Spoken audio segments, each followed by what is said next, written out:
Shalom saudara-saudara yang dikasihi Tuhan. Sebagai orang percaya, saya percaya kita rindu untuk hidup sebagaimana yang Tuhan kehendaki.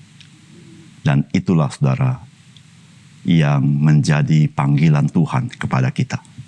Sehingga kita boleh menjadi pelayan-pelayan Tuhan yang memuliakan nama Tuhan.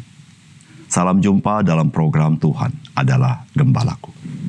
Saudara, firman Tuhan di dalam Yesaya 55 ayat 8 mengatakan, sebab rancanganku bukanlah rancanganmu, dan jalanmu bukanlah jalanku. Demikianlah firman Tuhan. Dan ayat 9 mengatakan, seperti tingginya langit dari bumi, demikianlah tingginya jalanku dari jalanmu, dan rancanganku dari rancanganmu. Saudara, firman Tuhan ini memberitahukan kepada kita betapa jauhnya pikiran Tuhan daripada pikiran kita. Oleh karena itu, saudara, firman Tuhan mengajarkan kepada kita, janganlah kita menjadi serupa dengan dunia ini, melainkan diubahkan dalam pembaharuan budi kita, agar kita dapat membedakan apakah kehendak Allah dan apa yang baik, yang berkenan kepada Allah, dan yang sempurna. Saudara, sebagai orang Kristen, ketika kita ingin memuliakan dan menyenangkan serta melakukan kehendak Tuhan, kita tidak dapat tidak. Kita perlu bertumbuh di dalam firman Tuhan. Seumur hidup kita adalah pembelajaran mengenal Tuhan dan kehendaknya, agar kita melakukan kehendak Allah. Saudara, mari kita membaca Markus pasal 10, ayat 32 sampai dengan 45. Yesus dan murid-muridnya sedang dalam perjalanan ke Yerusalem. Dan Yesus berjalan di depan, murid-murid merasa cemas, dan juga orang-orang yang mengikuti dia dari belakang merasa takut. Sekali lagi, Yesus memanggil ke-12 muridnya, dan ia mulai mengatakan kepada mereka, apa yang akan terjadi atas dirinya. Katanya, sekarang kita pergi ke Yerusalem, dan anak manusia akan diserahkan kepada imam-imam kepala dan ahli-ahli Taurat. Dan mereka akan menjatuhi dia hukuman mati. Dan mereka akan menyerahkan dia kepada bangsa-bangsa yang tidak mengenal Allah. Dan ia akan diolok-olokkan, diludahi, disesah, dan dibunuh. Dan sesudah 3 hari ia akan bangkit. Lalu Yakobus dan Yohanes anak Zebedius mendekati Yesus dan berkata kepadanya, Guru, kami harap supaya engkau kiranya mengabulkan suatu permintaan kami. Jawabnya kepada mereka, apa yang kamu kehendaki aku perbuat bagimu? Lalu kata mereka, perkenankanlah kami duduk dalam kemuliaanmu kelak, yang seorang lagi di sebelah kananmu dan yang seorang di sebelah kirimu. Tetapi kata Yesus kepada mereka, kamu tidak tahu apa yang kamu minta. Dapatkah kamu meminum cawan yang harus kuminum dan dibaptis dengan baptisan yang harus kuterima? Jawab mereka, kami dapat. Yesus berkata kepada mereka, memang kamu akan meminum cawan yang harus kuminum dan akan dibaptis dengan baptisan yang harus kuterima. Tetapi hal duduk di sebelah kananku atau di sebelah kiriku, aku tidak berhak memberikannya. Itu akan diberikan kepada orang-orang bagi siapa ia telah disediakan. Mendengar itu, ke-10 murid yang lain menjadi marah kepada Yakobus dan Yohanes. Tetapi Yesus memanggil mereka lalu berkata, kamu tahu bahwa mereka yang disebut memerintah bangsa-bangsa, memerintah rakyatnya dengan tangan besi, dan pembesar-pembesarnya menjalankan kuasanya dengan keras atas mereka. Tidaklah demikian di antara kamu. Barang siapa ingin menjadi besar di antara kamu, hendaklah ia menjadi pelayanmu. Dan barang siapa ingin menjadi yang terkemuka di antara kamu, hendaklah ia menjadi hamba untuk semuanya. Karena Anak Manusia juga datang bukan untuk dilayani, melainkan untuk melayani, dan untuk memberikan nyawanya menjadi tebusan bagi banyak orang. Saudara yang dikasihi oleh Tuhan, sekali lagi Tuhan Yesus menubuatkan apa yang akan terjadi dengan dirinya. Dan itu adalah misi Kristus datang ke dalam dunia. Semua ia katakan terlebih dahulu sebelum hal-hal itu terjadi, supaya kita menyadari bahwa memang Yesus Kristus adalah juru selamat. Dia adalah Mesias, dan dia adalah Tuhan. Dan itu dijanjikan di dalam perjanjian lama. Namun tentu bagi murid-murid tidak mudah untuk memahaminya di tengah suasana harapan bahwa bangsa Israel dapat bebas dari penjajahan Romawi. Saudara, apakah pesan firman Tuhan bagi kita?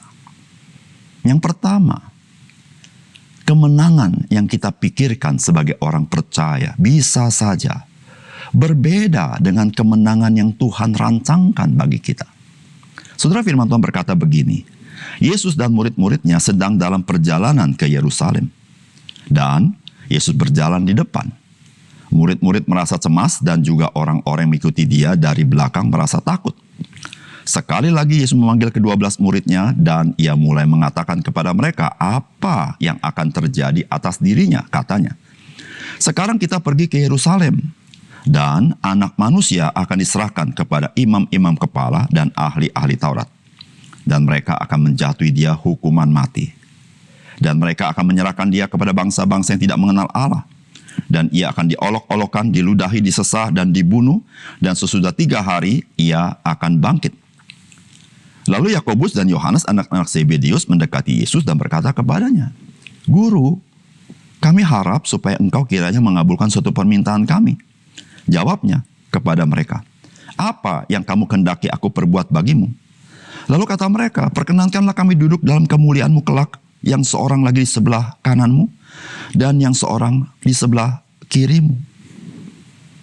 Saudara yang dikasih oleh Tuhan, hari ini ketika kita membaca apa yang Yesus katakan tentang apa yang terjadi dengan dirinya, kita dengan mudah memahaminya. Namun tidak mudah bagi murid-murid pada zaman itu, saudara. Termasuk Yohanes dan Yakobus.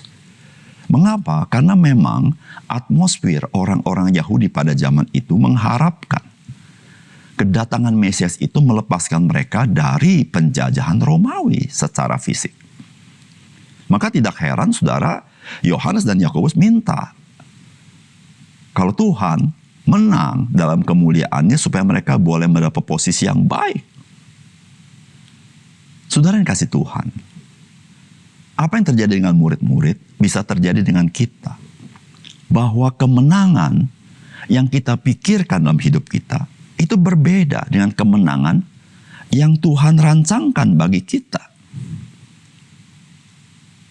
Saudara, benarlah firman Tuhan mengata begini dalam kitab Yakobus, anggaplah sebagai kebahagiaan apabila kamu jatuh ke dalam berbagai-bagai pencobaan, sebab kamu tahu bahwa ujian terhadap imanmu itu menghasilkan ketekunan. Saudara, siapa di antara kita ketika masuk pencobaan berpikir seperti ini, bahwa kemenangan kita itu adalah ketika kita bisa bertekun di dalamnya. Siapa di antara kita yang berpikir pencobaan yang kita alami, kesusahan hidup kita, itu adalah ujian iman kepada kita. Saudara yang dikasih oleh Tuhan, Kristus datang ke dalam dunia 2000 tahun yang lalu. Bukan untuk membebaskan orang Yahudi dari penjajahan Romawi. Tetapi supaya orang-orang boleh dibebaskan dari perbudakan dosa. Dibebaskan dari perbudakan kematian dan maut. Dibebaskan dari perbudakan kuasa si jahat.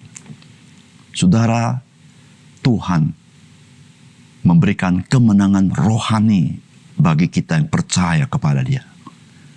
Yang mungkin ketika kita melalui hidup ini, mungkin orang melihat kita sebagai orang-orang yang kalah sepertinya. Tapi saudara, di hadapan Tuhan, yang Tuhan inginkan kepada kita, kita adalah orang-orang yang menang secara rohani, menghadapi segala macam tantangan hidup kita. Apapun dunia pandang kita. Tetapi saudara, Tuhan, Dia memberikan kita kemenangan rohani. Nah saudara, biarlah mata rohani kita bisa melihat seperti itu. Yang kedua, saudara, Yesus Kristus datang ke dalam dunia dengan mengambil rupa seorang hamba. Sehingga pada saat seperti itu, Dia meletakkan seluruh otoritas kepada Bapa di surga. Saudara, demikianlah kita sepatutnya memiliki sikap sebagaimana Kristus, karena memang sesungguhnya kita ini adalah hamba-hamba Tuhan. Saudara, firman Tuhan berkata begini, jawab mereka, kami dapat. Yesus berkata kepada mereka, memang kamu akan meminum cawan yang harus kuminum, dan akan dibaptis dengan baptisan yang harus kuterima.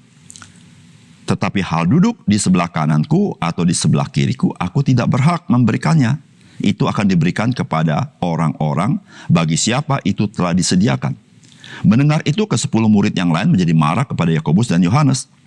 Tetapi Yesus memanggil mereka lalu berkata, kamu tahu bahwa mereka yang disebut pemerintah bangsa-bangsa memerintah rakyatnya dengan tangan besi, dan pembesar-pembesarnya menjalankan kuasanya dengan keras atas mereka. Tidaklah demikian di antara kamu. Barang siapa ingin menjadi besar di antara kamu, hendaklah ia menjadi pelayanmu. Dan barang siapa ingin menjadi yang terkemuka di antara kamu, hendaklah ia menjadi hamba untuk semuanya. Karena Anak Manusia juga datang bukan untuk dilayani, melainkan untuk melayani dan untuk memberikan nyawanya menjadi tebusan bagi banyak orang.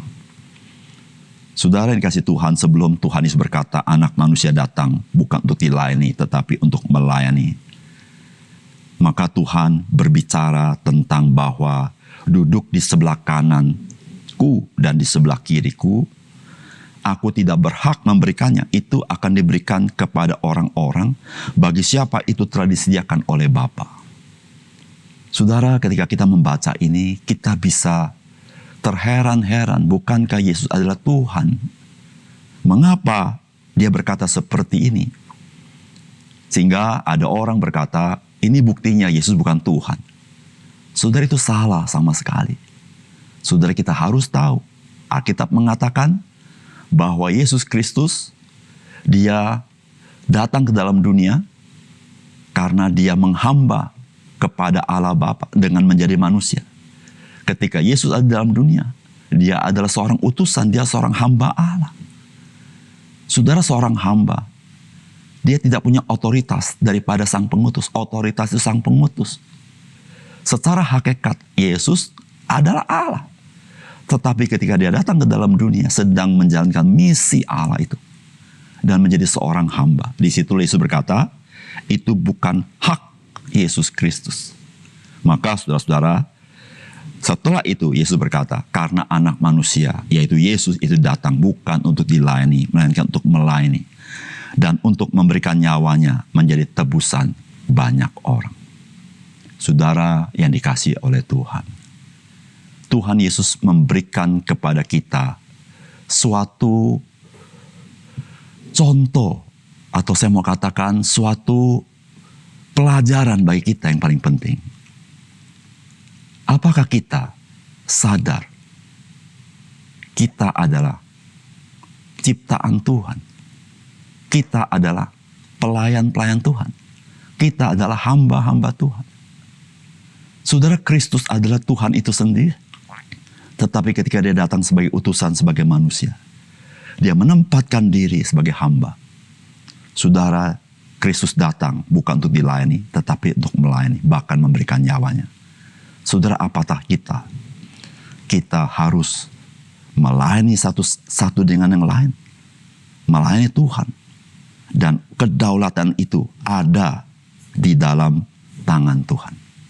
Saudara, ketika kita melakukannya dengan sungguh-sungguh, dengan meneladani Kristus, saudara, itulah kemenangan yang Tuhan sediakan bagi orang-orang percaya. Saudara, mari kita berdoa. Bapa kami di surga, terima kasih untuk kebenaran firman Tuhan. Biarlah Tuhan memberkati firman-Mu dan menolong kami memiliki perspektif yang benar di dalam hidup kami terkait dengan kemenangan orang-orang percaya. Terima kasih Tuhan, dalam nama Tuhan Yesus kami berdoa. Amin.